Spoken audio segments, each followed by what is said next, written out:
up everyone and welcome back to ES Tech. Today we're going to take a look at this BK Precision solid state model E2000 RF signal generator. I'm not going to try this thing out in this video, just clean it up and take a look inside. This is because it requires hooking up to an oscilloscope. However, I will be making a separate video soon where I test out all sorts of retro lab equipment, including this very machine. Starting things off, we'll clean up the top of the signal generator. Using some Goo Gone, we can remove the residue left by this electrical tape.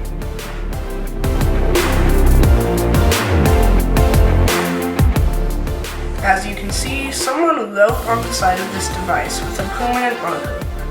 To remove it, I traced over the writing with a dry erase marker. Then I wiped off the writing with a paper towel covered in rubbing alcohol. The writing was very stubborn and took several goes to minimize the appearance. I wasn't able to remove the writing completely, but I definitely made it less noticeable. As you can see, the front of this machine isn't all that dirty. However, there is a missing knob. I have this one laying around and it's almost identical to the missing one. Once that's done, we can remove the light coating of dust with some rubbing alcohol.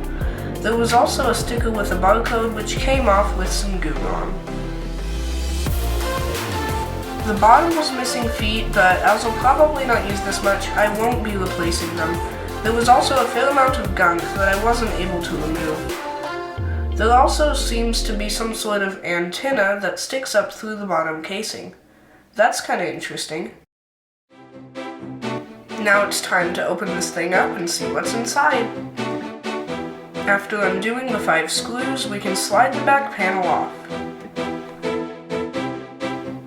Just look at that jumble of components. They used solder wick of all things to act as a grounding wire. Unfortunately, the whole radio frequency system is covered up by metal shielding, and I'm not going to remove it because I risk damaging the whole system. I wonder what this thick metal disc is used for. There appears to be a transformer as well as a speaker inside here. Using my flashlight, I can sort of show it to you guys.